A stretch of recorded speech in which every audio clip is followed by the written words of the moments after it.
I want to start in the same place that I'm going to finish, and that's with thank you. And for those of you that have heard me speak before, you know that that's how I like to start and end, is with thank you. So I want to start by thanking my trustees who are with us today. I'll ask you to stand and be recognized. Trustee Baldwin over here, Trustee Pastor Van Hook here, Trustee Keeling, and Trustee Pruitt.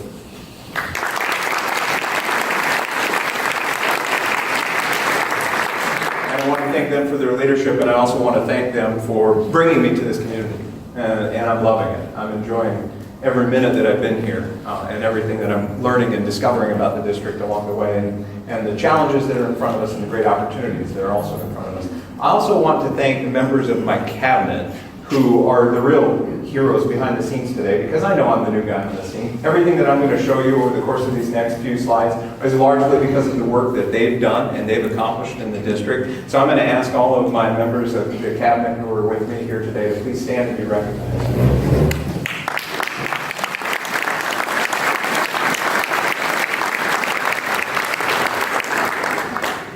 And lastly, I want to thank everyone else who's in this room. And I mean that sincerely. I have profound gratitude. And as I look across the room, I'm excited to see a lot of faces that I actually recognize. People that I've come to know in the very short time that I've been here. But if there's one thing I know about leading school districts, it's that school districts are only successful because of the people in the community who are willing to stand behind those schools and make them great.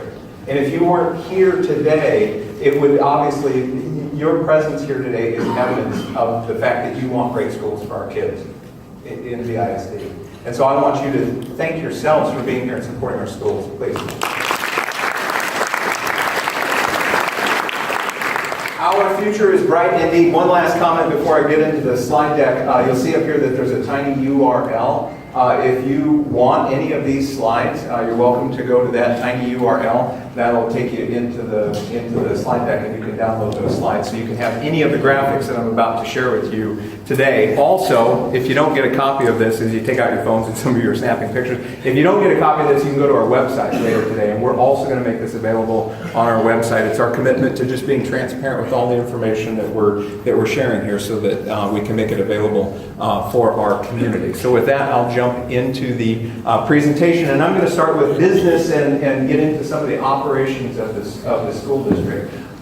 Donations to the VISD, we're going to show this over the last few years, and so you see a few years of historic data and donations that have come to VISD. Don't let this slide mistake you though. Look at the last two bars together. Those last two bars together actually represent last year's donations. What we've broken out is specific the donations that came in as a result of Hurricane Harvey, so that you can see last year was just over $700,000 in donations to the district, actually more in donations than we've ever received, which is a true testament to this community. That when we asked for donations, that the community, when it was struggling most, came through and delivered to the ISD. So just a really proud slide that I have for you here to show about donations.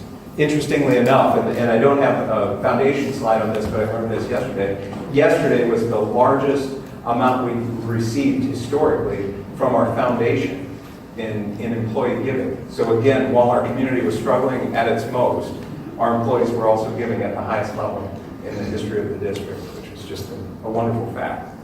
I want to talk a little bit about tax values and tax rates. And so what you see here is a combination chart. The bar chart is showing the assessed valuation of our district over time, and the line chart connected to that is the overall tax rate. And really what I wanted to present so that you have some takeaway information is the board and the administration has done their due diligence historically that when the property values are increasing, that they've made a cognizant effort to decrease the tax rate accordingly and try to keep that in balance so as not to overburden the taxpayers. And I do believe that has been a conscientious decision on the part of the district, and I wanted to show that information here. You may have seen lately, and we've been talking about this, that the overall assessed valuation has decreased as a result of the hurricane last year. You can expect that, and so this chart will change next year. And again, it's sort of balancing the two of those. As assessed valuation changes, goes up or down, tax rates will change accordingly. More about revenues, expenses, and overall fund balances. So the three charts, if you can't see that up there, on the left side is state revenue. The general trend in state revenue is down, and you see that here.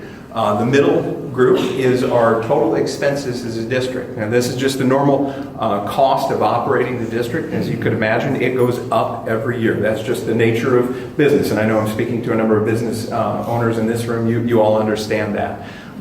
The important point for you to take away, because I always want to present this information with takeaway information for you, the important information to take away is that our property values are decreasing over the course of time, and as state revenues are decreasing, yet our expenses are going up, that this has an impact on our overall fund balance. This has been the nature of the conversation for the last couple of months, especially since I've been here in the district, and it's something that we're going to continue to keep top of mind in the district, and of course we're going to make every effort to keep our community informed about what that means for us, especially as we think in the near term, and when I say near term, I'm talking 3 to 5 years, but also long term, 5 to 7 years, 7 to 10 years, and what does that mean?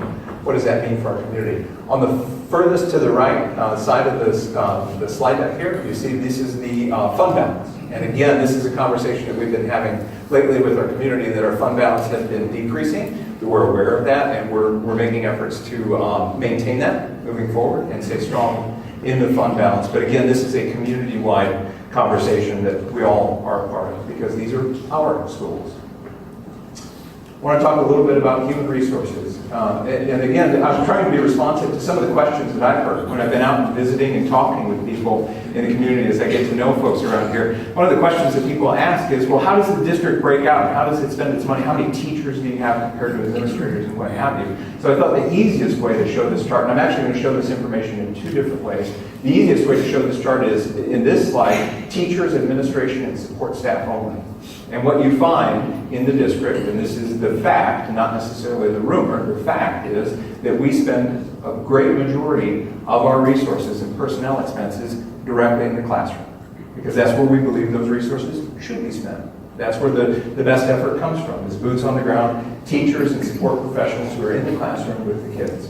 And a very small portion of that pie connected to administration. If we broke that out a little bit further, this would be, and again, I know that the font is a little bit small, but I wanted to make this information available to you. If you want to come back and look at this later, you can download it. But this breaks out by virtually all of our position totals. So you can see teachers versus campus administration, central administration, professional support staff, instructional aides, secretaries, clerks, custodians, nutrition technology, and what have you. So this is a clearer breakdown of our personnel costs through the district. Another slide about HR. This is a great bragging point for us, as we've made really good success in the last couple of years. I know this has been a focus for our district. Is retention, and especially something we wanted to focus on here at the ISD. And you can see we don't yet have the state data for this year, but we do have great teacher retention in the ISD. We've sort of met that state threshold of retaining our teachers, and this is a really positive thing for kids. This is not just an HR function. This is not just a human resource function. This is actually better instruction for the kids, because it means year after year, our teachers are staying in Victoria to teach our kids. So they have an institutional history, sort of cultural history, a community history. And this is something I think we should all be very, very proud of about our schools. Yeah, that's right. Trying to do this like, the State of the Union, right? I'll pause for applause if I have to cue you. I'll do that so you can celebrate with us. 249 VISD staff trained in Victoria Friendly, and this is something that I became aware of shortly after I came here and learned about the Victoria Friendly program, and we've been a partner in that effort as well. VISD has been a partner in that effort, and I know that that's something that's been very strong with the Chamber in trying to get as many folks to participate in as possible, and I asked you for that information. And you sent it to me, and this is me stalling while I try to find that information. It was 651 people who participated in Victoria Friendly. Thank you. 651 people who participated in Victoria Friendly community-wide, and there was a total of 34 businesses that have been partners in that as well. So again, this is a huge success for Chamber and Victoria.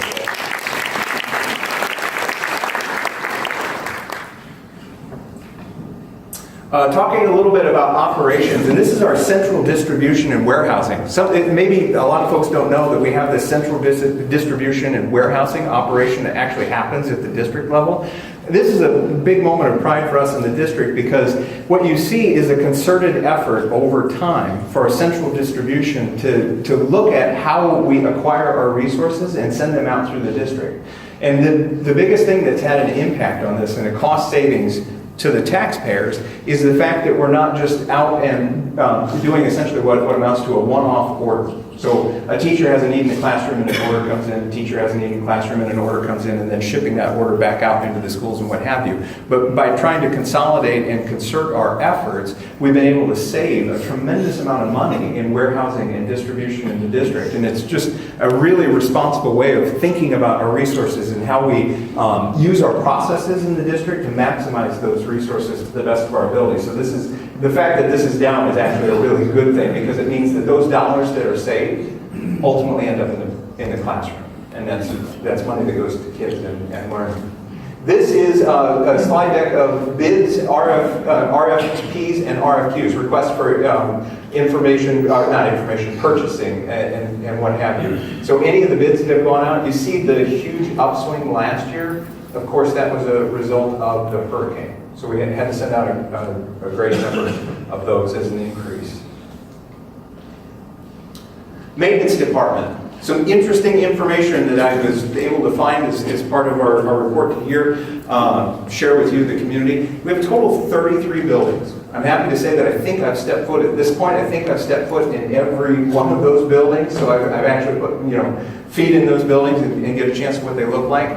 Another interesting fact that I've come upon, there are over 1,000 classrooms in the district. I can promise you I've not been in all 1,000 classrooms just yet, but I am looking at those classrooms. We have over 1,000 classrooms in the district. The average age of our buildings in the district, 44 years old. Average age of our roofs, we've been talking a lot about roofs at the district. The average age of the roofs is 17 years old, and we have almost 2 million square feet of roofs, if you can imagine that, throughout the district. 2 million square feet of roofs that we're trying to maintain. Transportation department. Things I want to share with you. 77 buses, 35 drivers. By the way, we're hiring. 14, as a matter of fact, as of today. Average age of our regular buses, 17 years old. Average age is 17 years old. Average age of the special ed buses are 13 years old. 982,000 miles traveled last year. Almost 1 million miles traveled last year. I know this is something you've heard before. 3,900 students on average transported every single day, which means over the course of the year, we have transported 668,000 riders. That's a lot of kids that we move around the district and really around this part of the area over the course of the year. Wireless project, just one of the many things that I can share about our technology departments and the efforts that they make, again, to maximize every dollar we can to send as much money as possible into classrooms, into kids, and instruction. So our technology department took on a wireless project this past year. There was a total of 24 campuses impacted by this effort, and with a limited number of staff to do almost $1 million of work in-house. 8 staff members total were involved in this process to get this work done. What that means for us is the insourcing of labor alone was $250,000. And then by utilizing E-rate funding for this, it's another savings of almost $840,000 to the district.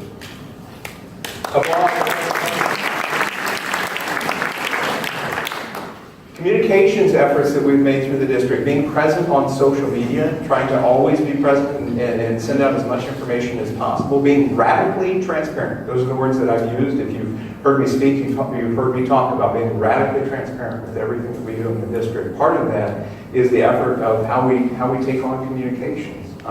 You see, we're videoing this today as well, so that we can try to make this available, because obviously the staff that are working today are not here to watch this. So we're going to make every effort to make this video available for the staff as well, because I think they deserve to hear this great news about the district. But in any event, social media, Facebook, we have over 7,000 followers, 39,000 people, 35,000 in the past month, the number of engagements. In Twitter, we have a growing following there, 600 and growing, with 23,000 impressions, and then on Instagram as well. I'm going to finish with this, but I'll cue it up here. On your tables, you all know, or hopefully you've seen, that there's some cards that are laying out about the exchange that's going on. This is one of the great communications efforts that we're making in the district as well. And like I said, I'm going to finish with this, but what we're asking is every single person in this community, there's over 60,000 residents, we're asking every single person, what advice do you have for us as we lead forward, as we think forward in the district? What are the things that we should be focused on? What are the things we should be doing? I like to joke with people that this is your opportunity to tell the superintendent what to do. I mean, and we're actually listening to that feedback. We're committed to coming back to the community at the conclusion of this listening and learning tour, and at the conclusion of this exchange that's going on, and saying, okay, here's what you said, and here's what's most important to you, and here's how we're going to act on it, or not, but here's our reason why. Because I think we owe it to you to respond to you about what's most important to the community, and we're either going to work towards that direction or we're not going to work towards that direction, but we owe you a reason why if we're not. In any event, this is a massive effort on our part to collect as much information as possible. I'm going to come back, and like I said, I'm going to finish with this and a challenge specifically to the people in this room, because I'm teasing when I say this, but you all let me down. Only 6% of the community, as of this morning, has involved themselves in this exchange of ideas.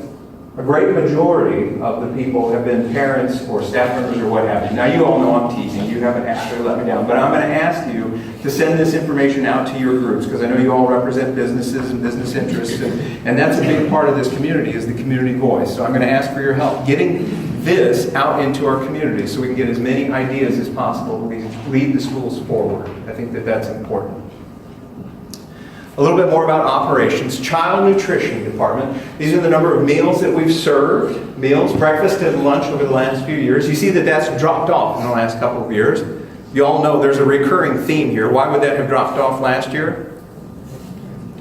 Hurricane Harvey, that's right. We were out of school for a number of days last year, and so as a result of that, we served less meals. So Hurricane Harvey impacted the total number of meals that we served last year. I want to talk about enrollment just a little bit. So our final campus enrollment last year ended up at 94.5%. That's there's a laser pointer.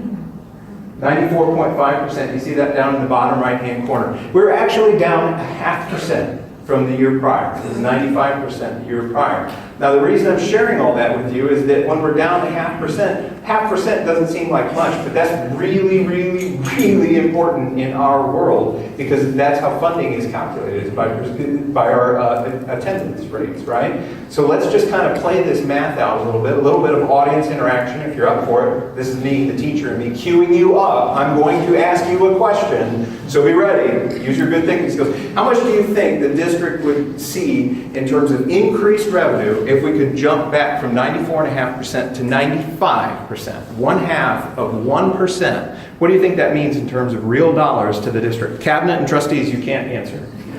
Anybody want to raise their hand or shout out? Not $1 million. You're really close, at 500,000. It's a little over $400,000 for 0.5%. $400,000 for 0.5%. So a way to think about that, especially if you don't have students in the school, is that for every 0.5%, we're able to increase our average daily attendance, that there's a return to the taxpayer in time. Right? This is a community effort. That's sort of my point. That's why I wanted to put this slide up here. It's a community effort for all of us to encourage good school attendance. And so anytime, if you happen to be in your place of work, your place of business, and you hear parents joking about, well, they're taking a mental health day, or I wasn't really sure if they were sick, but I didn't want to fight with them, so I let them stay home. You should say to yourself, that's costing me money. No, that's not okay. That's not okay. So we've set our goal to continue to improve our attendance rate overall, and I ask you to help us with that. Now, that said, we don't want kids who are sick, like really like throw up sick at school, but we do want to improve our attendance as we can, because it's important to us. Enrollment. As you all know, we implemented a new online student registration process this year. By and large, this was tremendously successful for our community. Most of the comments we heard, most of the feedback that we heard from folks was that this was a better process and a smoother process. There were a couple of hiccups. We basically stopped doing the paper process and moved to an entirely online process for enrollment. I think there were a few parents and community members who might have thought we were just kidding, and if they just wait us out, we would eventually make all the paper forms available for enrollment. But we did kind of hold firm on this, and by and large, it was a success. We did an after-action review and debriefed about where we can continue to improve as a district, and are going to make some changes in that regard, but we're going to continue on this path as well moving forward. Enrollment trends, some things to look at. These are our overall enrollment bar charts, and you see that that is down, but also please pay attention to the scale on the left-hand side. You'll see that this is a greatly magnified scale, so that I can show you our enrollment is down slightly, but at the same time, our economically disadvantaged rate, and that's the line chart, our economically disadvantaged rate is on the right side and has increased over time from about 66% to about 74% where we stand now. So that's a rather dramatic increase, economically disadvantaged students, while our enrollment has gone down. I'm going to get just a little bit complicated, just a little bit. You have to understand when it comes to student funding that there is not always just a direct number of students goes down and you get less money. The way that funding works in Texas is that some student populations have a weighting effect. And so the economically disadvantaged students carry a greater weight than the average student. So when economically disadvantaged student enrollment is going up, the district is getting more money for those students, right? And our enrollment increases, even though our overall enrollment is down, which means the district is getting less money. Always a balancing thing. It's never as simple as it seems, but I want to make sure I provided that clarification for you all. More information about enrollment up here. We're looking at, again, total enrollment across the top. And again, if you put that back on a regular traditional scale, you see that enrollment is mostly holding steady. When I said it was down slightly, it's really down just very, very slightly. Underneath that, we see the homeless count. The important thing that I'm showing you here, historically, the homeless count in the district has been between 800 and 900 students. Last year, after the hurricane, it doubled, more than doubled. We were at 1,900, almost 2,000 students who were in schools last year that were homeless. And at one point in time, nearly half of our staff could have been classified homeless in some capacity.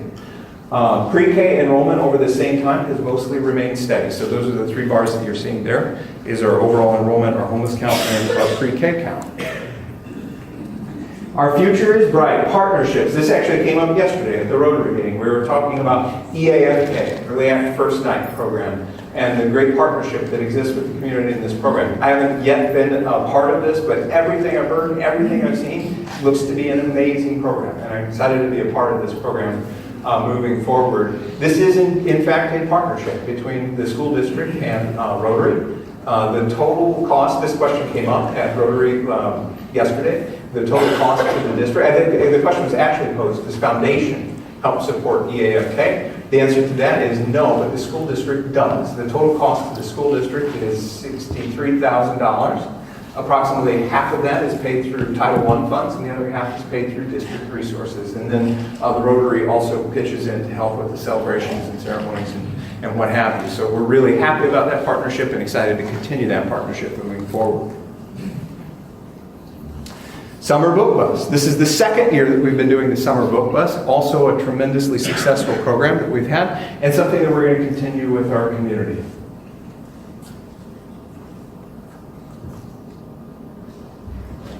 Federal programs and things. So we have Parents as Teachers programs, Kids Connection. We have all these great federal programs, and I put some of that information up here for you guys. Kids Connection programs with almost 2,000 students, as I mentioned, from last year. We had a total of 84 seniors, and all but 3 of them graduated as a result of these efforts. That's positively fantastic. Almost 1,400 parent visits, pregnancy-related services program, and what have you. Pre-kindergarten. 59% of our kindergarten population attends pre-K. Fantastic number. Great success with that program. Really excited to continue working with that program and expanding the opportunities for our kids.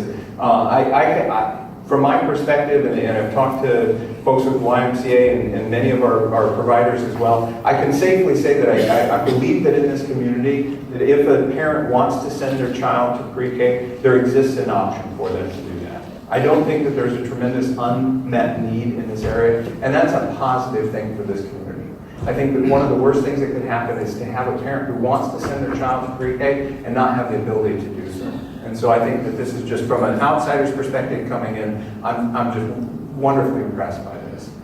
2 of our programs are bilingual, 31 full-day programs, 15 of our 17 campuses have a pre-K program. Talking a little bit about our students in our special education department. What you see up here on the top left is the autism bus. You see that you know that I hope you read about the fact that we had a great grant that we were awarded this year and get to put this bus on the ground. This is a preview of what that's going to look like.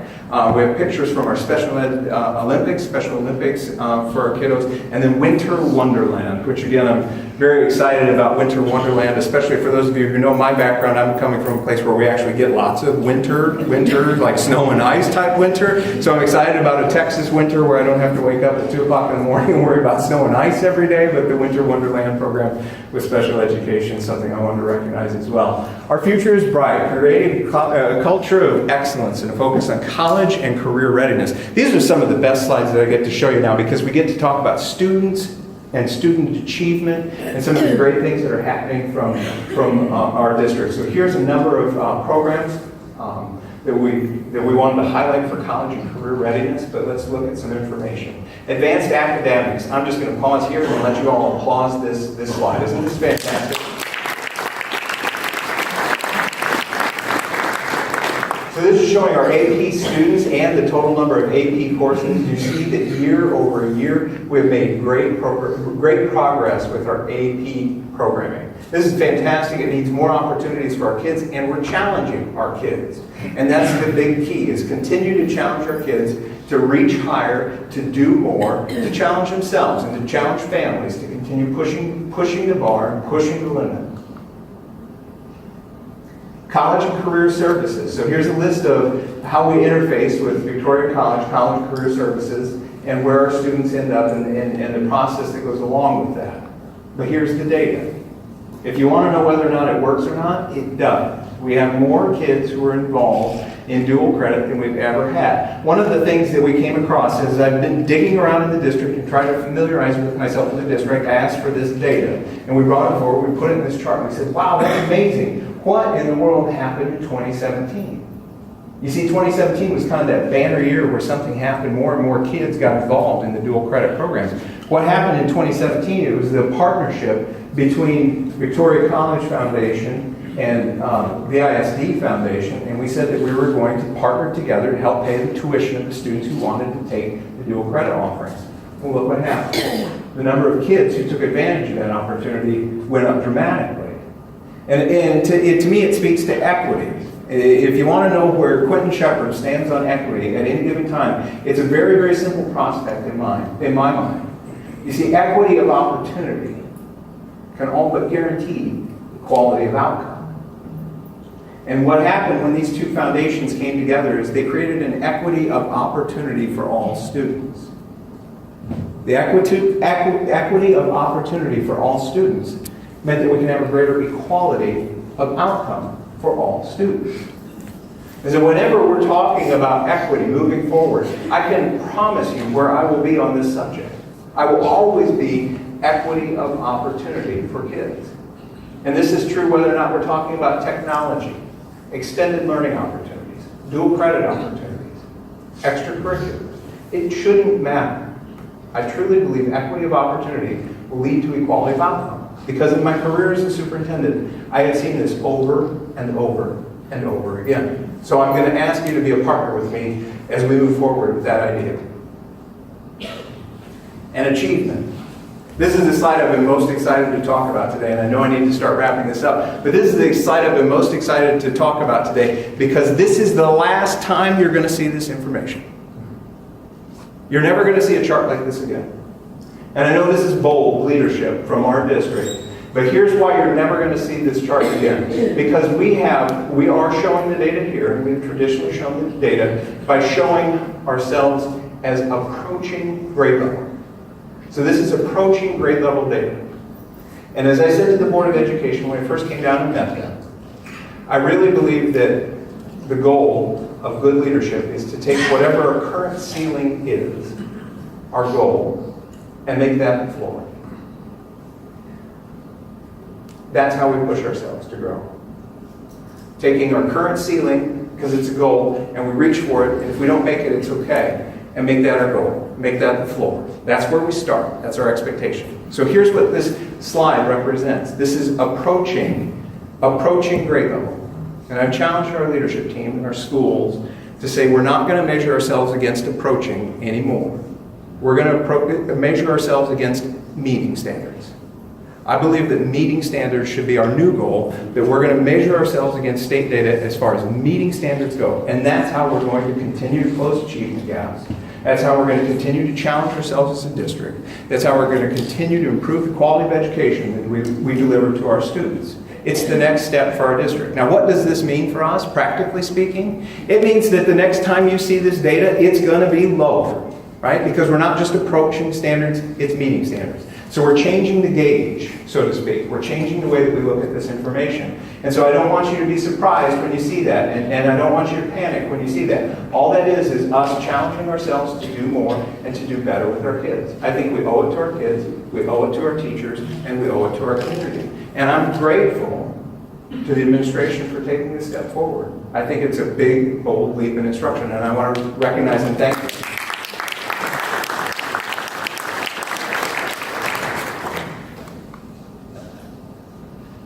Here's the achievement slide with the data included. Same exact slide, but if you want to see the data itself and actually see the numbers, you can download this and take a peek at that.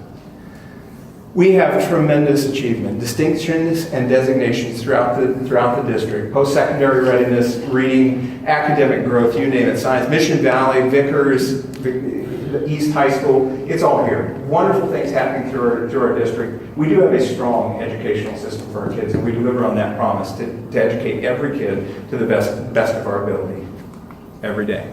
So as I finish, here's that exchange conversation. Now, you all heard what I said earlier. 6% of our community have involved themselves in this exchange survey. A majority of the comments have come from kids. We are asking kids, parents, and teachers in the system. Here's the real quick and dirty. If you haven't looked at it, here's how it works. You log on and you share your thoughts. It's that simple. You just log on and you share your thoughts. And then when you're done sharing all your thoughts, and we want to hear everything. We want to hear anything from transportation to food. Kids who talk about food, they are, because they do school lunches and everything, so they're telling us what to do with food. We've heard transportation ideas, and we've heard what I call smaller but important ideas, and we've heard big, bold ideas. An idea that I shared at VEDC just yesterday was an idea that I read, that somebody has talked about dividing the district into quartiles and putting together early childhood centers and reusing our spaces and redistricting. That's awesome. Great idea. I don't know if it works or not. We'll figure it out. But I'm telling you, if you have an idea for us to read, put it on the exchange, and then spend a few more minutes and read the ideas of others and rate it. Because what you're doing is, by rating the ideas of others, you're telling us what's important to you. We're going to come back to the community and say, okay, out of all the thoughts that have been shared, and there have been well over 1,000 people who've logged on to share thoughts. There have been over 40,000 interactions, if you can believe that. 40,000 interactions at this point. Of all the thoughts that have been shared and all the interactions that have been made, these are the things that you're saying are most important to you. And then we're going to respond to that. And that's going to happen at some point in the future when we get all this shut down and have a chance to wrap our heads around this data. So I'm asking you, I'm practically begging you to take those cards on the table and make sure you pass them around and encourage your friends and neighbors to do the same thing. I'm wrapping it up here, and I'll take any questions that you have at this point. Thank you.